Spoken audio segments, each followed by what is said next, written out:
Back to Radio. Olá, bem-vindos a Back to Radio, um programa que traz aos seus ouvidos as histórias das pessoas da nossa comunidade. Hoje, começamos com uma história especial. Olá, como estão? Meu nome é Carolina. Sou uma mulher que está casada há 1 ano e trabalha em tempo integral. Ou melhor, eu era, porque em breve planejo entregar os papéis do divórcio e deixarei de ser uma mulher casada. Me sinto confusa e sobrecarregada ao pensar como cheguei a essa situação. Estava pedindo demais? Tudo o que eu queria era que meu marido tratasse meus pais com o mesmo carinho e respeito com que eu tratei os dele, como se fossem seus próprios pais e ele fosse o próprio filho deles. Será que estava pedindo demais? Eu sei muito bem qual é o meu dever como filha, por isso sempre tentei agir de acordo com isso com meus pais. Por outro lado, meus sogros são, literalmente, meus sogros, e, salvo em situações excepcionais, não podem se tornar meus verdadeiros pais, assim como eu não posso ser a verdadeira filha deles. Embora eu não pudesse tratá-los da mesma forma que meus próprios pais, fiz o meu melhor. Além disso, como meu marido tem um complexo de inferioridade e tende a ser temperamental, me certifiquei de lidar com certas coisas, especialmente as financeiras, com mais cuidado do que com meus próprios pais. Mas quando você é muito gentil, começam a tomar isso como garantido, e isso nos levou a uma grande briga e a essa situação. Eu e meu marido nos casamos depois de um tempo de namoro, e durante o noivado não tivemos grandes problemas. Embora meu salário fosse um pouco mais alto, o ambiente na minha empresa dificultava que as mulheres alcançassem cargos superiores, e frequentemente eram ignoradas para promoções. Por isso, pensei que, com o tempo, meu marido, que tinha mais chances de ser promovido, me alcançaria, e nunca considerei o casamento como uma perda financeira, mesmo ganhando alguns milhares de dólares a mais do que ele por ano naquela época. À medida que conversávamos sobre o casamento, descobri que meus sogros eram um pouco conservadores e tinham uma mentalidade antiquada. Dava para perceber que não gostavam do fato de eu trabalhar, embora não dissessem isso diretamente. Eu teria preferido que tivessem dito abertamente, mas sempre insinuavam de maneira indireta. Diziam coisas como: nosso filho deve sempre tomar café da manhã antes de ir trabalhar, mas se os dois trabalham, não terão tempo para preparar o café da manhã pela manhã, como se estivessem preocupados com a nossa rotina matinal. Mas claramente, não era preocupação com ambos, mas uma forma de dizer que eu não deveria deixar o filho deles sair de casa sem tomar café da manhã, já que quando ele morava com eles, sempre preparavam o café da manhã para ele. Interpretei isso como uma exigência para que eu fizesse o mesmo. Como não sou uma pessoa sem bom senso, captei a mensagem oculta nas palavras deles.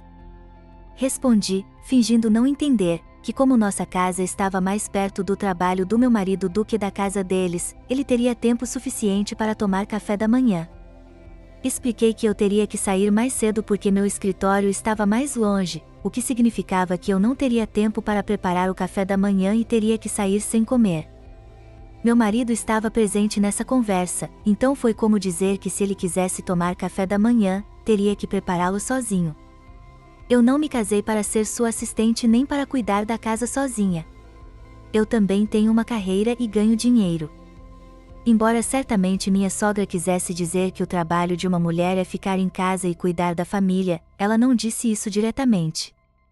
Talvez tenha ajudado o fato de que eu ganhava um pouco mais naquela época, e que meu marido não podia cobrir todas as necessidades financeiras só com seu salário. Sempre que ela insinuava que eu deveria cuidar do filho dela, respondia da mesma forma, fingindo não entender o que ela realmente queria dizer. Embora seus comentários me incomodassem, achei que era melhor ela não dizer essas coisas diretamente. Se tivesse dito, eu teria que recusar, o que poderia ter criado um conflito maior. Mas agora que as coisas chegaram a esse ponto, acho que teria sido melhor se tudo tivesse explodido de uma vez, para que pudéssemos encontrar uma solução e resolver. Depois de nos casarmos, a preocupação da minha sogra com o filho não cessou.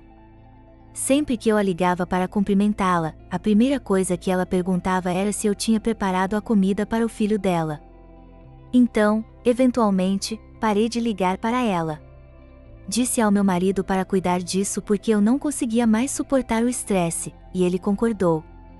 Por um tempo, ele ligava para a mãe para cumprimentá-la, mas depois se cansou e parou de fazê-lo. Então, minha sogra começou a nos ligar. No início, ela me ligava e perguntava se o filho tinha comido. No entanto, quando não pude atender várias vezes devido ao trabalho, ela começou a ligar diretamente para meu marido. Ela perguntava se ele tinha tomado café da manhã ou jantado. Nunca se interessou em saber se ele almoçou no trabalho, só se ele comia bem em casa. Ela até chegava a perguntar o que ele tinha comido. Se ela não gostava do cardápio, reclamava pelo telefone, dizendo que aquele tipo de comida não dava energia para o filho dela, e eu podia ouvir tudo isso porque meu marido recebia as ligações ao meu lado. Em vez de baixar o volume ou ir para outro cômodo quando a conversa ficava desconfortável, parecia que ele fazia de propósito para que eu ouvisse. Comecei a pensar que mãe e filho eram igualmente astutos. Pouco tempo depois, minha sogra começou a nos visitar em casa. Como ela morava um pouco longe, não vinha todos os dias, mas todo sábado ao meio-dia ela aparecia. Eu teria preferido que ela viesse durante a semana, porque vindo aos sábados, não podíamos sair nem descansar. Quando eu sugeria sair, meu marido dizia que a mãe vinha nos visitar e que devíamos ficar em casa. Mas devo dizer que minha sogra não vinha de mãos vazias. Ela pegava transporte público carregando sacolas de comida que trazia para nós. Não era que ela trouxesse comida para mim, era evidente que tudo era para o filho dela. Ela sempre trazia a quantidade exata para que ele comesse durante uma semana, coisas como sopa de carne ou pratos que podiam ser aquecidos no micro-ondas. Eu não me importava, mas ela sempre me explicava que já tinha colocado tudo na geladeira para que ele só precisasse aquecer pela manhã. Eu só respondia que entendia e dizia ao meu marido para ele cuidar de esquentar a comida. Eu não me estressava muito porque alguns desses pratos eu também podia comer. Embora fosse evidente que tudo o que ela trazia era preparado de acordo com o gosto do meu marido, eu não podia reclamar muito. Por exemplo, eu gosto de nabo seco marinado em molho de soja e óleo de gergelim, mas meu marido gosta dele em molho picante, então ela sempre o preparava do jeito que ele gostava. Eu entendia que tínhamos gostos diferentes, e embora eu não adorasse, eu apreciava porque podia aquecer uma refeição rápida com esses pratos. Então, toda vez que ela vinha, eu dava entre $100 e $200 como um gesto de agradecimento. Eu não queria que ela pensasse que eu estava me aproveitando sem dar nada em troca. Embora eu nunca pedisse para ela vir nem trazer comida, e embora me irritasse que ela viesse todo sábado, eu achava que era meu dever como nora. Eu também não queria que meus pais se sentissem envergonhados se alguém pensasse que não me educaram bem. Além disso, eu pensava que se eu tratasse bem a minha sogra, meu marido também trataria bem os meus pais. Embora ele brincasse e se desse bem com meus pais, nunca fez por eles o que eu fazia pela mãe dele. Por exemplo, quando visitávamos meus pais e minha mãe perguntava ao meu marido o que ele gostaria de comer, ele decidia o cardápio, mas nunca pagava a conta. Eu acabava pagando, porque se eu não o fizesse, meus pais fariam. Meu marido dizia que, como perguntaram o que ele queria comer e iam comprar, ele não precisava pagar. Embora isso me incomodasse, eu aguentava porque ele era gentil com meus pais. No entanto, após um incidente recente, percebi que meu marido não via meu esforço como algo extraordinário, mas como algo que ele considerava natural, e isso foi o que me levou a decidir pelo divórcio. Um dia, minha sogra veio à nossa casa em uma noite durante a semana. Não havia nenhum motivo especial, ela só queria trazer um pouco de charqui seco para o meu marido porque sabia que ele gostava. Eu não estava em casa porque saí tarde do trabalho, e quando cheguei, meu marido já tinha comido todo o charqui.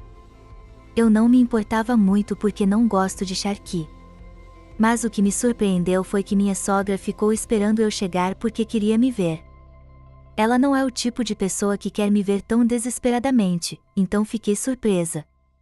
Quando a cumprimentei, ela foi muito fria, e embora eu só quisesse me trocar e descansar, ela se sentou no sofá para ver televisão, como se não estivesse interessada em me ver. Então, sem saber o que pensar, disse que iria me trocar de roupa. Mas então meu marido me seguiu até o quarto e me disse para parar de fingir que não entendia, que era óbvio que sua mãe estava lá porque precisava de dinheiro, e que eu devia dar algo para ela. Embora eu desse dinheiro toda vez que ela trazia comida, mesmo que não fosse especificamente para mim, percebi que talvez ela me visse como um caixa eletrônico ao qual podia recorrer quando precisava de dinheiro. Perguntei ao meu marido por que eu deveria dar mais dinheiro se já tinha dado algo no fim de semana anterior, e só tinham se passado 3 dias. Lembrei a ele que, além das despesas da casa, cada um gerenciava seu próprio dinheiro como tínhamos combinado, e que se ele quisesse dar dinheiro para a mãe, deveria fazer isso com o próprio dinheiro. Mas ele me respondeu que a verdadeira demonstração de piedade filial é que a nora cuide dos sogros. Fiquei surpresa ao ouvi-lo falar assim, como se ele realmente cuidasse dos meus pais. Depois, ele disse que, em vez de dar dinheiro toda vez, eu deveria dar um cartão de crédito para a mãe dele, para que ela não precisasse vir pedir pessoalmente. Eu não podia acreditar no que estava ouvindo. Já me parecia absurdo que ele quisesse que eu desse dinheiro para a mãe dele, e agora ele estava me pedindo para dar um cartão de crédito. Perguntei para que ela precisaria de um cartão de crédito se eu já dava dinheiro toda semana.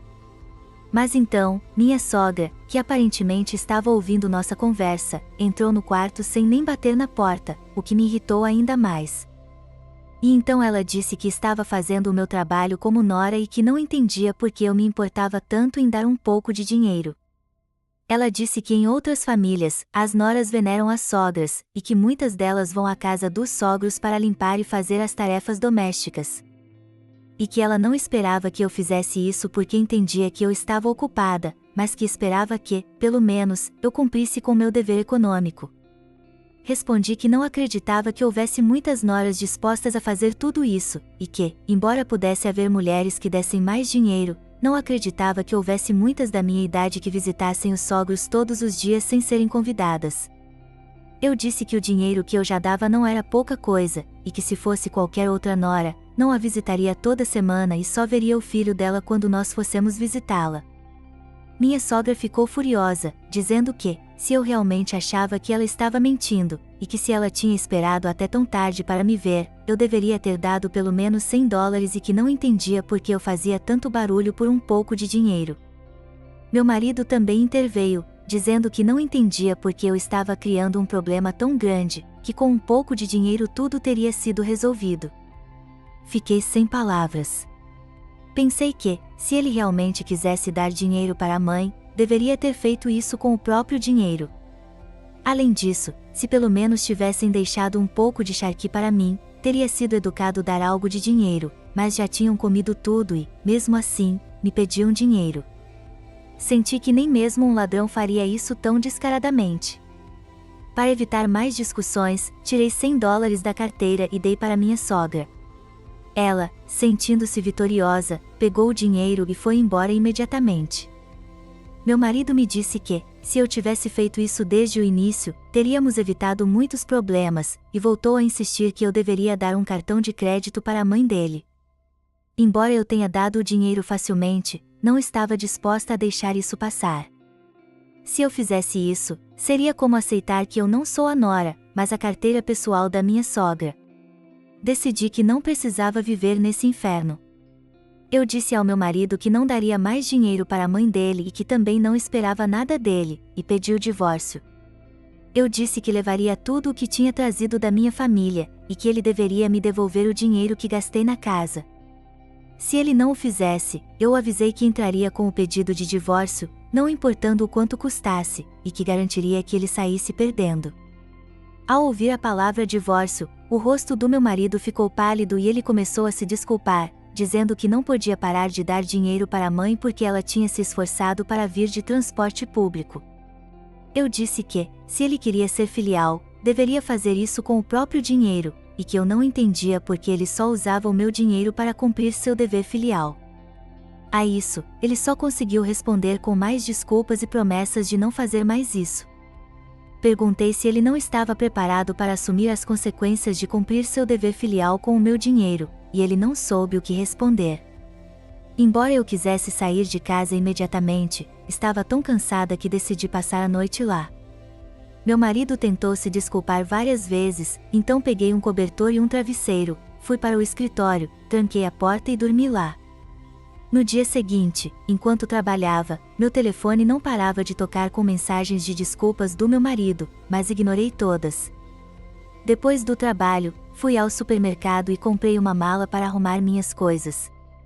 Quando cheguei em casa, meu marido já estava lá, e minha sogra também. Eles me disseram que não sabiam que eu estava sofrendo tanto e que sentiam muito, e me entregaram um envelope com o dinheiro que eu tinha dado antes. Embora fosse o dinheiro que eu tinha dado a eles, eles só me devolveram o que restava, pouco mais de $500.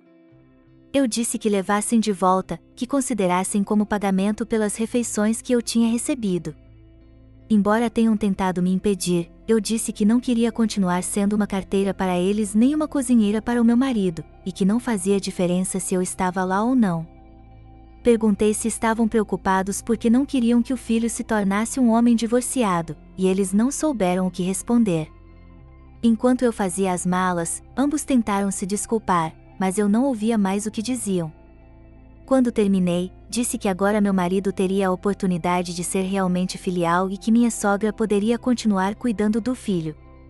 Eu disse a eles que a única coisa em excesso nessa equação era eu, e que eu iria embora, deixando-os aproveitarem a vida juntos. Desde então, ignorei todas as tentativas de contato.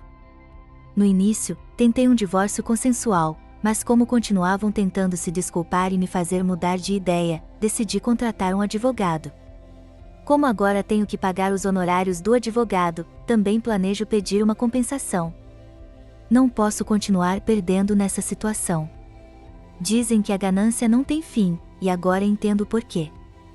Se tivessem me deixado em paz, eu teria cumprido com meu dever como nora, visitando-os de vez em quando, mas pedir um cartão de crédito depois de vir toda semana buscar dinheiro foi demais. Embora eu me torne uma mulher divorciada, percebo que prolongar essa situação só teria mudado a idade em que eu me divorciaria, fosse no final dos meus 30 ou aos 40 anos. Acho que é melhor que eu tenha me divorciado enquanto ainda sou jovem. O casamento não é apenas coisa de dois, e esse incidente me mostrou o quão verdadeiro é isso. Sinceramente, estou tão exausta com tudo isso que não acho que vou pensar em me casar novamente por um bom tempo. Mas se algum dia eu formar uma família novamente, procurarei alguém que, mesmo que não se distancie da família por minha causa, pelo menos saiba mediar entre ambos os lados. A minha história termina aqui. Obrigado a todos que ouviram a minha história. Adeus. Obrigado por ouvir esta longa história. Isso é tudo por hoje. Se você se inscrever e deixar seu like, será notificado quando voltarmos com histórias melhores no futuro. Obrigado.